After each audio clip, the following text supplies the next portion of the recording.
खबरों का सिलसिला आगे बढ़ाते हैं और बात दिल्ली ब्लास्ट से जुड़ी हुई खबर की करते हैं। दिल्ली ब्लास्ट की मिस्ट्री अब तक सुलझ नहीं पाई है। दिल्ली में हुए ब्लास्ट केस में अब सीआरपीएफ ने जांच शुरू कर दी है।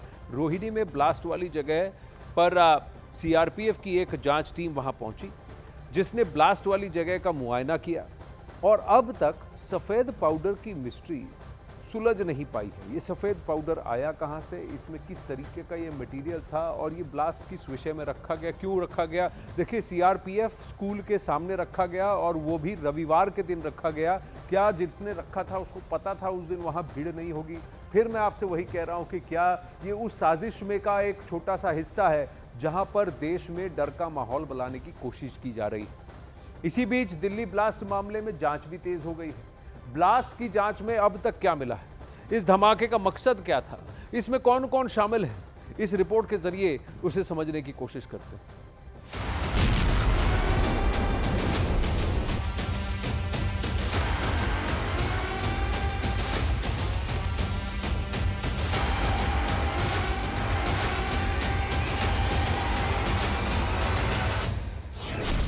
दिवाली से कुछ दिन पहले इस ब्लास्ट ने दिल्ली को डराने की कोशिश जरूर की।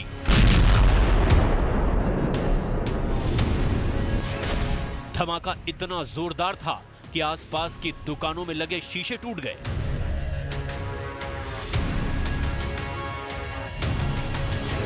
आसमान में धुएं का गुबार उठने लगा और वहां अफरा तफरी मच गई। इस धमाके के फौरन बाद देश की टॉप जांच एजेंसियां मौके पर पहुंच गई। हर एंगल से जांच शुरू हो गई। इस ब्लास्ट के बाद देश की जांच एजेंसियां पड़ताल में जुट गई हैं और अलग अलग एंगल तलाश रही हैं। मसलन नक्सली attack, Khalistani link, Pakistani terror या फिर कोई और सिरफिरी साजिश।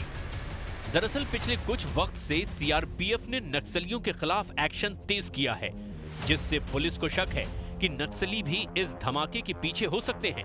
सीआरपीएफ स्कूल में अफसरों और जवानों के बच्चे पढ़ते हैं, इसीलिए ये भी हो सकता है कि धमाके के जरिए कोई मैसेज देने की कोशिश की गई हो। वहीं दूसरी ओर खालिस्तानियों के खिलाफ सुरक्षा एजेंसियों की लगातार हो रही बड़ी कार्रवाई भी इस बात का संकेत दे रही है कि इस धमाके के पीछे खालिस्तानी भी हो सकते हैं। क्योंकि टेलीग्राम पर खालिस्तानियों की एक सोशल मीडिया पोस्ट भी वायरल हो रही है, जिसमें दावा किया गया है कि रोहिणी के सेक्टर 14 के सीआरपीएफ स्कूल पर हुए धमाके की खालिस्तानी जिम्मेदारी लेते हैं। टेलीग्राम पर जस्टिस लीग इंडिया नाम से एक ग्रुप पर एक संदेश भी भेजा गया है, जिसमें लिखा गया है कि हम किसी भी तरह का हमला करने के लिए सक्षम हैं और एक वीडियो लिंक भी शेयर की गई है। लेकिन न्यूज 18 इंडिया इस पोस्ट की पुष्टि नहीं करता है। फिलहाल जांच एजेंसी खालिस्तान के इस मैसेज की जांच में जुटी है। इसके साथ ही सवाल ये भी है कि आखिर इस ब्लास्ट के पीछे मकसद क्या हो सकता है। सुरक्षा विशेषज्ञों की माने तो जांच का पहला मकसद ये है कि कहीं ये शरारती तत्वों की साजिश तो नहीं।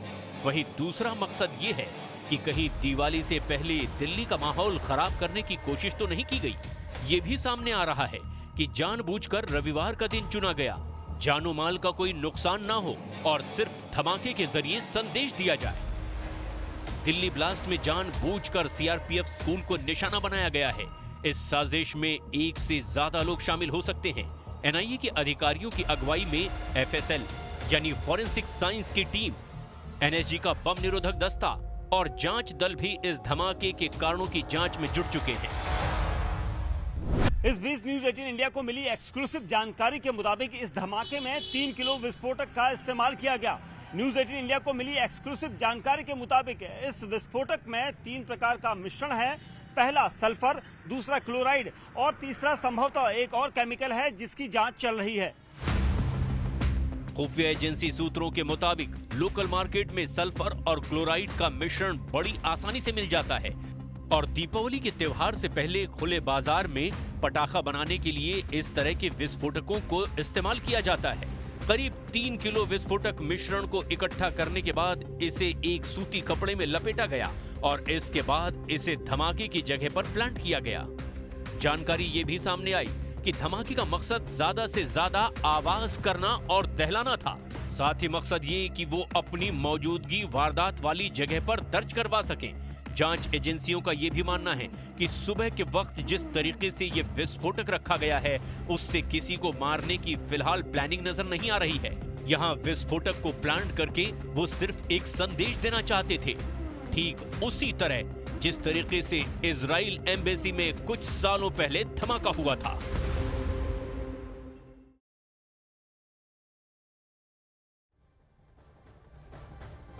इस वक्त खबर ये भी जानने की कोशिश की जा रही है कि ये जो सफ़ेद पदार्थ था ये था क्या। आनंद तिवारी इस वक्त हमारे साथ लाइव जुड़ रहे हैं रोहिणी से। रोहिणी, एफएसएल के दफ्तर से आप इस वक्त लाइव जुड़ रहे हैं, उसके बाहर से।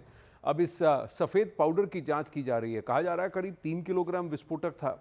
इसको कैसे लाया गया, कैसे इसको सेट ऑफ किया गया और इसमें क्या है ये इस वाइट पाउडर की मिस्ट्री क्या है? क्या इसके जवाब हमें जल्द मिल जाएंगे? जी देखिए आनंद, मैं आपको एक महत्वपूर्ण जानकारी बताता हूं। जो व्हाइट रंग का जो पाउडर मौके से बरामद किया गया है, दरअसल उसके अंदर 3 केमिकल मिक्स थे, जिसमें पहले केमिकल का नाम हाइड्रोजन पेरोक्साइड है, दूसरे का नाम बोरेट है और तीसरा नाइट्रेट। ये तीनों ही केमिकल आनंद आसानी से मार्केट में मिल सकते हैं। इसमें से कुछ केमिकल और इंडस्ट्री माइनिंग में इन केमिकल्स का इस्तेमाल होता है। तो जांच एजेंसी को ये शक है कि जिस शख्स ने भी ये पाउडर और ये मटेरियल खरीदा या इस्तेमाल इकट्ठा किया, उसे बाकायदा पता था कि ये केमिकल कितना ज़्यादा नुकसानदेह होगा अगर इन सबको मिक्सर करके अगर एक जगह प्लांट किया जाता है और उसके बाद उसे एक टाइमर के जरिए या एक तरीके से एक टाइम देके अगर उसमें ब्लास्ट किया जाता है। यही वजह है कि मौके पे आग लगी। आग लगने के बाद जो दीवार का जो ईंट थी वो टूट गई। उसके अलावा जो धुएं का गुबार था व्हाइट रंग का, वो काफ़ी देर तक आसमान में था। तो जांच एजेंसियां इन तीनों केमिकल को जो पाउडर के अंदर मिक्स था उनकी जो है फोरेंसिक जांच का रिपोर्ट आने का इंतजार कर रही हैं और उसके बाद ये देखिए ये किस मात्रा में थी। एक बात समझने की आवश्यकता है कि हाइड्रोजन पेरोक्साइड, डाइड्रोजन पेरोक्साइड, बोरेट, ये तीनों जो पदार्थ हैं ये आग भी करते हैं, एक्सप्लोजन भी करते हैं। पर ये किसी का मोडस ऑपरेंडी है क्या? ये किसी आतंकी संगठन या किसी ग्रुप का ये प्रेफर्ड एक्सप्लोजिव फॉर्मेट है क्या, या ये एक नया मिक्स हमें यहाँ देखने को मिल रहा है? आनंद देखिए, बहुत सालों से दिल्ली हाईकोर्ट के बाद दिल्ली में कोई भी ब्लास्ट की घटना नहीं हुई है सुरक्षा एजेंसियों की चौकन्नी के चलते।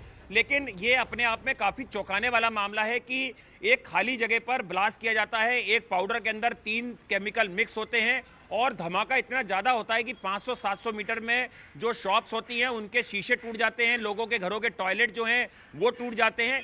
इससे आप अंदाजा लगा सकते हैं कि इन केमिकल की तीव्रता कितनी ज़्यादा थी। जैसा कि मैंने आपको बताया, ब्यूटी प्रोडक्ट में या माइनिंग में इन तरह के केमिकल का इस्तेमाल होता है, लेकिन इनका ज़्यादा इस्तेमाल और इन्हें मिक्स कर दिया जाए तो एक बड़ा ब्लास्ट की शक्ल ये लेते हैं। और जैसा कि कल देखने को मिला, जो सीसीटीवी फुटेज सामने आया था कि किस तरह से जोरदार ब्लास्ट हुआ है।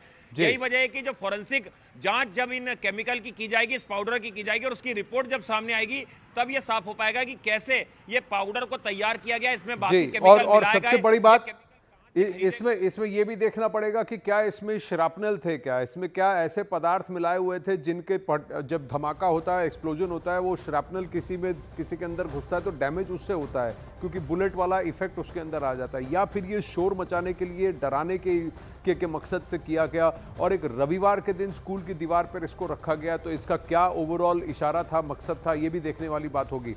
आनंद, धन्यवाद आपके अपडेट के लिए। आप पर फिर रुक करेंगे थोड़ी देर में। इस वक्त एक और बड़ी खबर आ रही है